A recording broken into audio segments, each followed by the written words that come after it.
Hello everyone, thank you for joining us today and welcome to the LimeLight and Kount 6-part webinar series on e-commerce fraud. My name is Matthew Abdullah and I'm one of the marketing managers here at LimeLight. We've teamed up with Kount to bring you a short 20-minute discussion on a different fraud topic every 2 weeks for 6 sessions. Each meeting will talk about a different fraud topic. This week we'll be talking about the state of card not present fraud. And today I'm joined by 2 people. The first one is Adam Pivko. Adam is the Director of Client Management and Anti-Fraud here at LimeLight. Adam has been working with Kount managing merchants' anti-fraud portfolios for over 6 years, ranging from massive telecoms to travel websites, all the way through trial and subscription model clients. Adam's found that although the trial and subscription industry is plagued by high chargebacks, merchants do not have the time nor the efficient expertise to run and maintain an anti-fraud campaign. So LimeLight has stepped in and launched an in-house managed anti-fraud service for this exact reason. Adam manages LimeLight's entire portfolio of anti-fraud merchants, building custom rule sets to combat the fraud they encounter in their business. I'm also joined by Ben Cornett. He's the Partner Marketing Manager at Kount. Ben joined Kount in 2016, bringing 2 decades of experience in business development and marketing to the SaaS and financial services space. Over the last several years, he's built a strong partner marketing ecosystem that drives revenue growth and brand equity. Ben is also adjunct faculty at Brigham Young University, Idaho, where he teaches business and marketing classes. All right, I would like to now turn the presentation over to Ben, who's going to take us through the slides and have a conversation with Adam. Hey guys, thank you for joining us. Adam, it's good to be here with you. Yeah, pleasure. Absolutely. And Matt, thank you for the warm introduction. You know, we're really looking forward to providing some value here for LimeLight, and you know, we're grateful here, Adam, for you guys to invite us to this webinar for your merchant base, and hopefully we can bring some good value. And I think maybe to get us started off, maybe just a quick introduction, Adam, of you know what your role is and what it means for merchants, and how you specifically help your merchant base fight that fraud. Sure. So my role is client management. So anything that I can do to assist our clients, whether it be with recommendations, customer support, training, referrals for outside partners, anything I can do to assist clients, you know, improve business is how I like to treat this role. With a specialty in anti-fraud, and one of my many responsibilities at LimeLight is managing those clients in the anti-fraud portfolios for each and every single one of them. Like Matt said, you know, I come to the table with quite a bit of experience in the space, and leveraging that out and growing that with more and more data and transactions and merchants and unique situations allows me to customize solutions for each merchant's need in that realm. Yeah, that's awesome. Definitely a great value for merchants. You know, and today we're going to kind of talk a little bit about the state of card not present fraud and some of the causes, you know, that's caused a spike in card not present fraud, which I know, you know, many of your customers there, Adam, experience issues with trying to fight fraud and balancing conversions and getting it all right. So it's hopefully an understanding maybe at the base level as we go into the webinar series and get into some of the causes and how we can protect ourselves against, you know, fraudsters out there. So we're definitely looking forward to that. Awesome. Ready to get started. Yeah, good. Well, hopefully the slides are moving here. I think before we get started here, I'd like to maybe pose for the audience a series of different questions and polls. I want to launch a poll here. And as a follow-up to this webinar, we will share results of these polls. But the first poll is question, what is currently your company's experience with card not present fraud? And that takes a few moments. We'll give a few minutes here for you, those of you who are participating to attend. Now again, what is currently your company's experience with CNP fraud? Yeah, you've got concerning issues with chargeback rates are higher than we'd like. We have controlled chargeback rates, however, our false positives are out of whack. We don't currently process payments online, and some that could be the case. So it looks like we've a few more responding.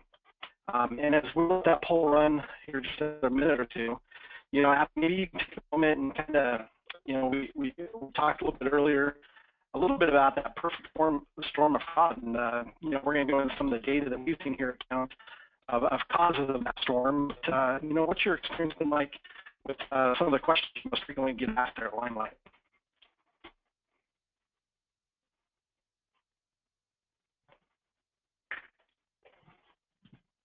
Did I lose you, Adam?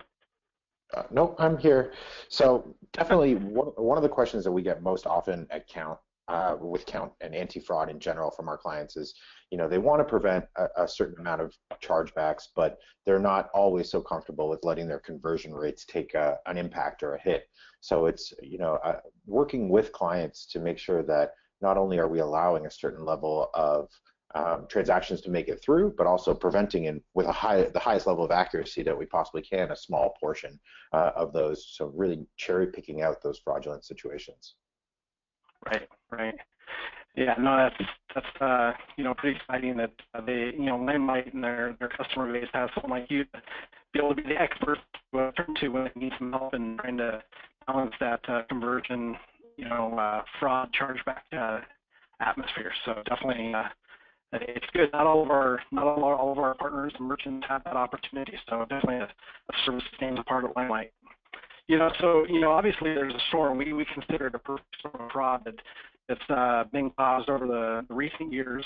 We see obviously the change in the EMV, the chipping in at the point of sale has caused a lot of fraudsters to turn to an online method for being able to attack and, of course, make their money on fraud. We've seen massive data breaches that have driven, a bunch of exposure.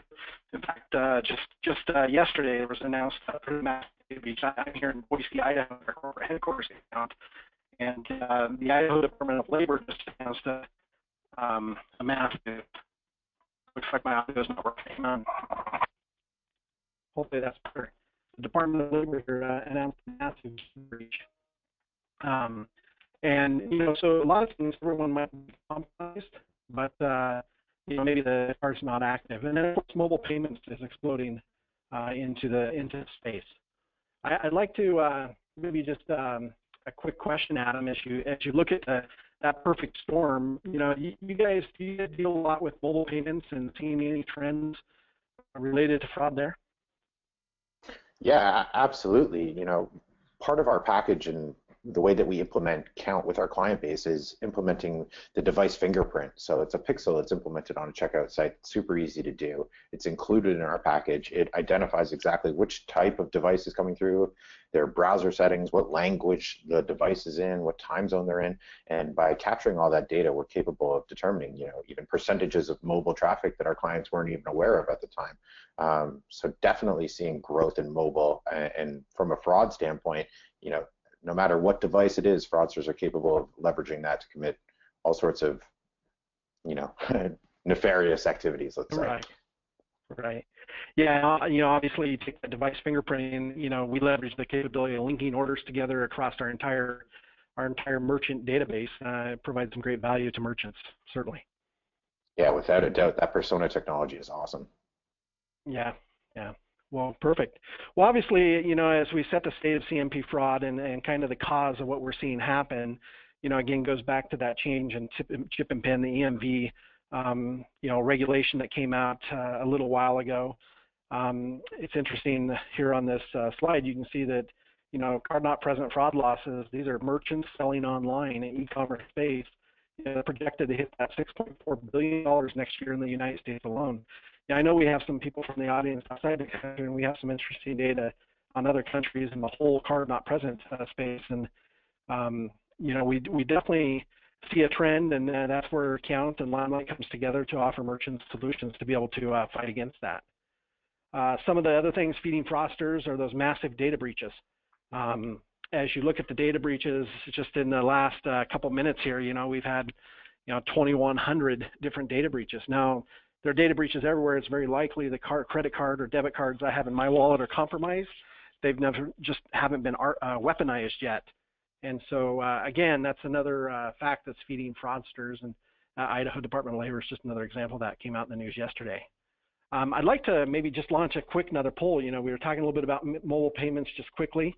I'd love to just get some feedback on what's happening in our audience's world with mobile payments and what's going on with your customers. Are you seeing some of the spike in customers who pay through a mobile device. Maybe you don't know where your payment's coming from. Mobile payments, online payments are unavailable possibly to your customers, or maybe you've never had issues. We'll take just a few moments here. Take a moment and respond to the survey or the poll, if you will. And as we look at some of these responses, I think about my household. I'm married and have a daughter. My daughter's 19, and so there's 3 of us in our household. And in my house alone, there are 12 different devices that are connected to our internet, between our phones, our tablets, our computers. So during the morning, I get up early. I look at my news on my iPhone. I get home to work. I pick up my computer. I'm working all day. So transactions and things I've purchased maybe during work hours or on lunch break or whatever I'm doing comes from that PC. I get home, I'm tired, I'm sitting on the couch. I'm not really a TV watcher personally. I pull out my iPad, I'm sitting there and going through news and, looking for things to buy my wife to make her happy once in a while. But it's just an interesting trend of, how people use devices in the mobile world. As we look at this, a key component of tackling the issue of fraud is being able to effectively identify the device and its geolocation. Maybe Adam, you can take just a moment and maybe highlight what that really means to your merchant and being able to get down the nitty-gritty to that device. Yeah, it allows for just way more accuracy on our level of declines. That's the way that I like to phrase it. That's the way I try to explain it when I'm talking with clients. By capturing all that device information, it gives us even more variables to assess whether or not it's a risky transaction or a completely legitimate one. I find all the time that implementing, unique device count rules is really effective at preventing fraud. Yeah, and then really getting down to be able to link those. Maybe for some of our listeners that don't understand order linking and what that means, maybe you want to take that to another level. I think there's some value there. Sure. So the technology that we're leveraging within the Kount toolset is something called Persona. It basically allows us to link orders together across all of Kount's client base and give us true insights into what type of buying trends this persona has, whether it be using multiple devices or multiple emails or multiple billing shipping addresses. We're capturing all of those, and by the order linking system of Persona, it's giving us a good understanding, much more so than just what the cardholder is presenting at the time of checkout, as to what this person or customer is capable of doing or how they shop online. Right, and as a result of that, then transactions that look suspicious, you're able to approve or decline those right on the spot or put them into a review queue of some sort. Yeah, absolutely. Yeah, very powerful, and understanding those devices, we find here at Kount that as we talk through merchants all around the world, we do business in over 200 countries. As we look at, devices coming from everywhere, it's really surprising to us how many merchants really don't know where their transactions coming from, what kind of device. And so there's a lot of value of trying to capture that information, not only from a fighting fraud standpoint, but you look at marketing efforts and being able to better market to your customers and spend those dollars more wise to be able to track some of that. So there's a lot of value that comes out of that device fingerprinting at a different level a lot of people don't think about. Completely agreed. Yeah. Well, there's no question. I think everyone on the call probably knows, you joined the call because there's either issues of fraud or the topic of fraud has caught your attention. Fraud is growing. We like to say here at Kount, fraud is rampant and it's growing. It's easier for the bad guys and it's harder for the good guys. The bad guys, there's a lot of those data breaches. It's really easy to get credit cards that are compromised. In fact, there's a number of websites out there. You can go purchase a credit card with your CVV, which they thought would fight fraud, by putting that on the card and requiring that. You can get all that information. I believe the last time I looked, you can get a credit card that's compromised for less than $4. And there's literally billions and billions of accounts that are compromised, not necessarily weaponized. And so it's really, really easy for the bad guys. They use a number of different processes. They hide their proxy. Really easy for them to hide who they are as they try to exploit, merchants that are selling products or services, online. And what that means for us is it becomes really hard to stop that. Fraud is really fast. It's sophisticated. Here at Kount, we've been dealing with fraud for a long time. The device fingerprinting that you were talking about, Adam, we've patented that originally, and we've got over 28 patents that really help merchants stop the issue of fraud without creating additional friction in that checkout process, which obviously could impact conversion. But what's really important for us is we believe that we beat fraud and boost sales. And with LimeLight and Kount coming together, we give merchants that opportunity to really hit their growth and margin requirements that they have set. But it's still hard to do, really hard if you don't have the right solution in place. As you look at cost of fraud, Adam, maybe you could share an example of what does it look like from someone that's maybe selling a sample or a trial of a vitamin supplement or something online. What does that look like from a cost perspective for a merchant? Yeah, absolutely. So the way that we calculate and estimate fraud costs internally at LimeLight and with clients directly is using a relatively rounded figure. I see here even on this slide that for e-commerce transactions, Kount's representing 2.27%. At LimeLight, we're estimating it at about 2.2%. So 2.2 times, sorry, not percent, 2.2 times the cost of the original transaction. So in most cases, yeah, the trial, it's a relatively low cost example of a purchase from a customer, but when it comes to the subscription models, that's where our clients typically see quite a huge spike in chargebacks, and those dollar amounts are significantly higher.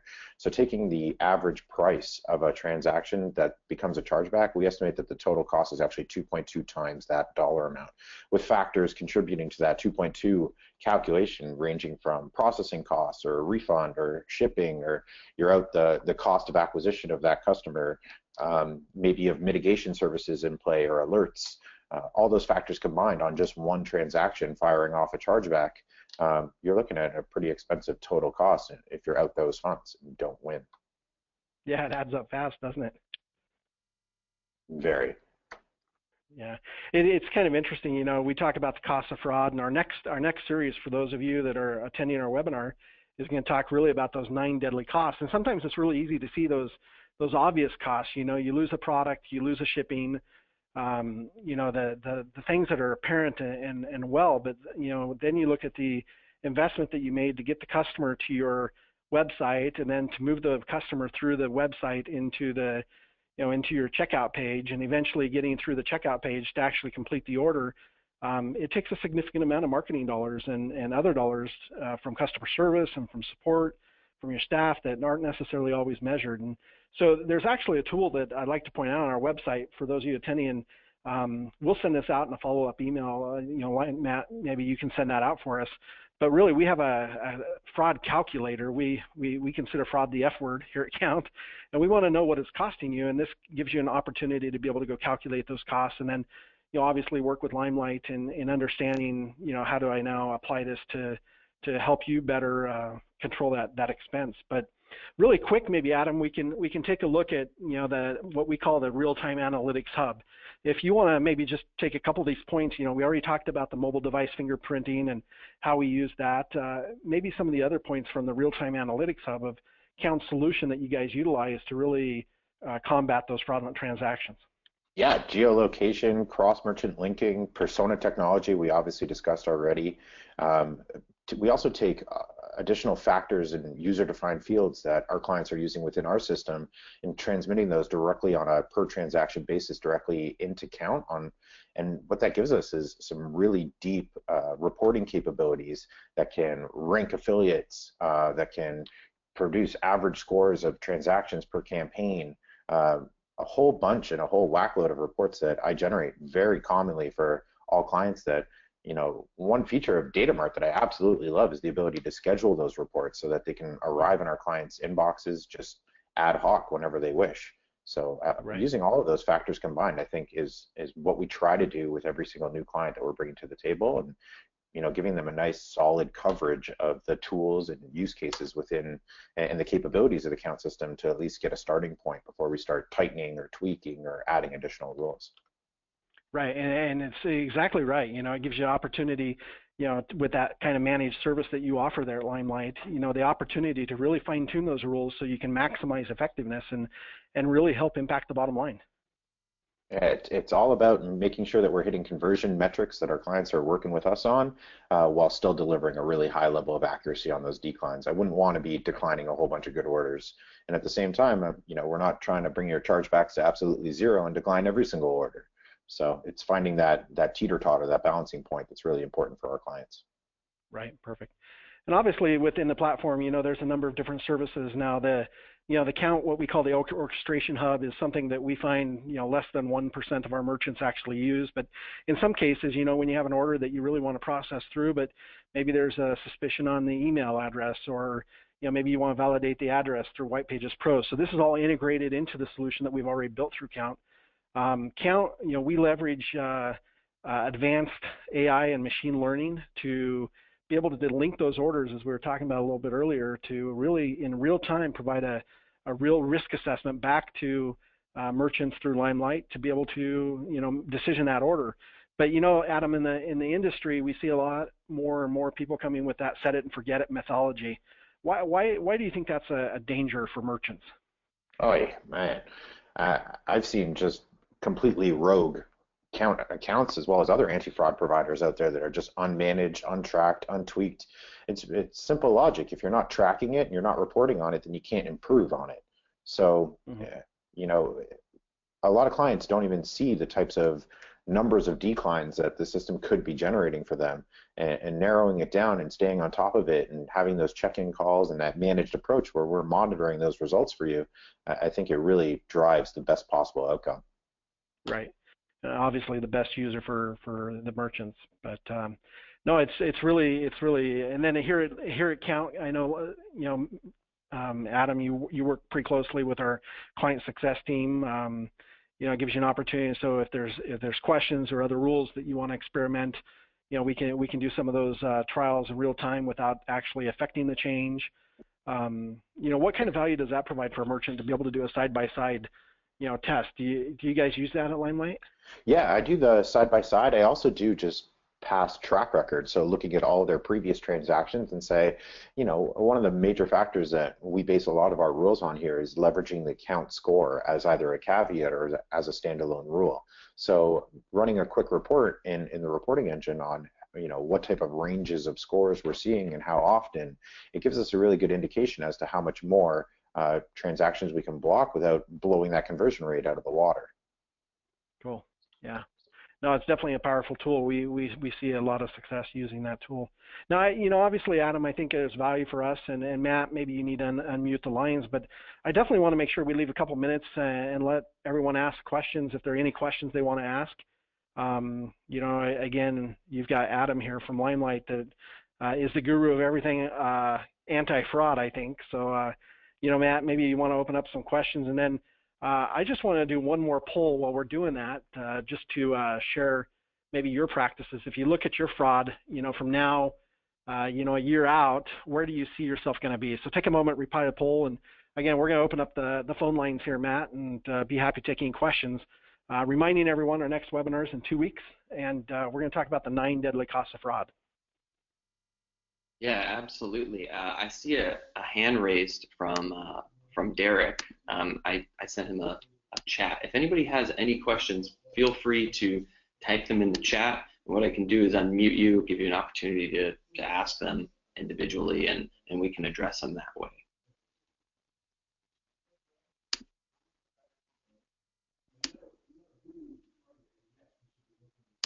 I guess in the meantime, while we're waiting for some questions, one of the things that I hear a lot from our client base is, there's people or fraudsters out there that are buying our clients' products and directly selling them right again on eBay or Amazon.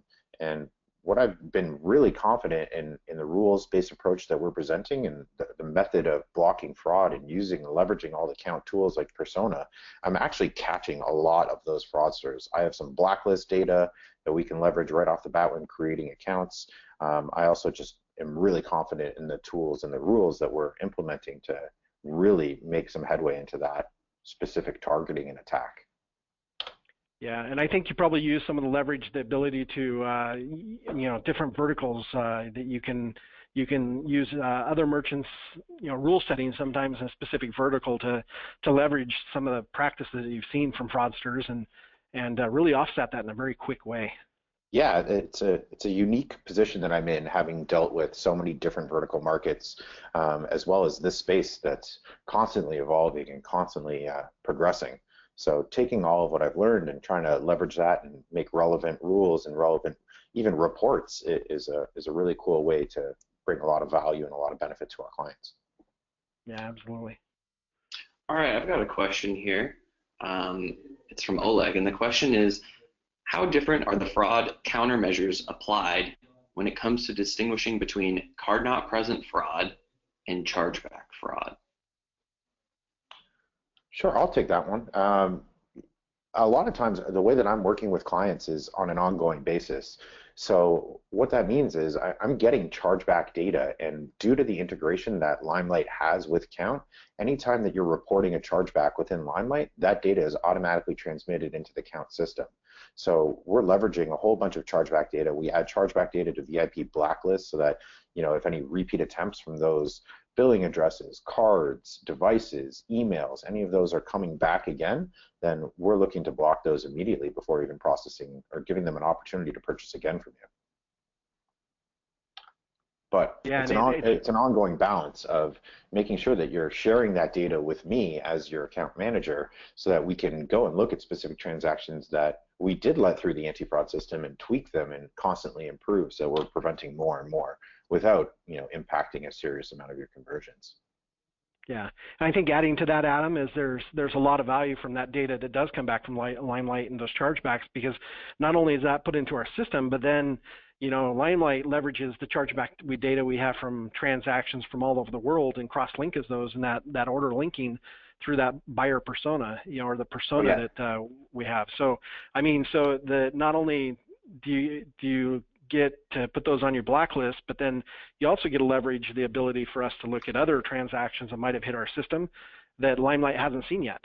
Yeah, totally. Almost in every single situation with every client, I'm implementing a universal chargeback rule. So dipping in on a card basis as well as a persona basis into the global databases of Kount from across all merchants. Yeah, absolutely. Right. Yeah. Cool, excellent. It looks like we have a follow-up question to that. When the fraud took place, in terms of combating the chargeback fraud, as in CVV data, as it was mentioned, can be leaked during database breaches. How different is the approach in terms of combating the chargeback fraud? Let's see if I can make that question a little clearer. Did you understand that, Adam? I'm just reading it myself again. What I think is being asked here is if there's a difference between using chargeback, CVV data on the time of transaction, whether or not it was breached or whether or not that data was compromised, if we can do any type of further analysis to help prevent chargeback fraud in that space as opposed to just transactional fraud. I think what's being asked is, can we still do anything if the CVV has already been compromised? And my answer is absolutely. In fact, the majority of rules, and in fact all the rules of the Kount system, are not really dependent on CVV or even AVS rules. So we're adding a whole other layer other than what your gateway is capable of doing in terms of declining that transaction based on a mismatch or an invalid or even a correct CVV. If that didn't answer your question, Oleg, feel free to reach out to me. My email is right on the screen, and be happy to have another conversation with you. Yeah, and even looking at that, the example of some of that data, is we leverage the billing and shipping address, as simple as that. And if it's over certain distances, maybe you have a rule that flags that and identifies as a higher risk. And there's all different kinds of field, from the shopping cart data and all kinds of information that we can leverage to provide that risk score. That makes sure that we adequately score that as a good or bad transaction. I've got another question here from James for the pair of you. The question is there anything that can be done about disposable email addresses? In particular, some real people use disposable email addresses for one-time purchases. Is there a way to identify those types of email addresses? Yeah. Adam, if you let me maybe jump on this one. The email addresses in Kount's system, when the order is linked, it's kind of interesting, because fraudsters, typically what they'll do is they'll go and they might change an email address and a phone number as they're processing a transaction, and they might try to hide their proxy, but maybe they use a shipping address that they've used before, or maybe their billing address, they forgot to change that. And so what we find is a lot of times that even though the email transaction or the email in the transaction is changing every time, there are other components of that order and the data that somehow they're linked together. And again, I think that's a really good opportunity. Adam, we got a good slide maybe we can share down the road, but really explains that order linking and how that works. And from an email address, that's just one component of that transaction. Yeah, that's exactly what I was going to hit on, is that email address is really just one component. The device fingerprinting, the amount of data we're getting on each transaction is incredible with the Kount system. So I'd be happy to investigate that situation further with you, perhaps even run some of those fraudulent transactions through the system and see what we're pulling out, see what we're finding. So if you want to reach back out to me, let me know. My email is right on the screen. Okay, perfect. All right, excellent. Well, if there are no more questions, we'll end this week's session on fraud with LimeLight and Kount. I want to thank everyone for attending in all sorts of different time zones. I want to thank Adam and Ben for coming together to share their knowledge with us and their expertise. And just as a reminder, we do have the slides that you saw here today available for download. You can download them directly from the pane to the right. If you cannot find them there, feel free to send us an email. Any one of us will be able to give you the slides to the webinar as well. And if you have any additional questions, please send any one of us an email and we'll be able to answer those questions privately. Yeah, I think also, Matt, maybe it's good to mention, we are recording this session, so there could be an opportunity if you have other people in your office that, there's value in them watching this, you'll provide maybe a follow-up email with a link to that recording somehow. Absolutely. Absolutely. Perfect. Well, appreciate the time. Thanks for having us. Absolutely. Thank you, Ben, and thanks again, Adam, and thank you everyone for attending. We hope you join us in 2 weeks. We'll be discussing another topic on e-commerce fraud. And in the meantime, love to hear from you, love to hear your feedback. So please send us an email, and we look forward to seeing you in 2 weeks.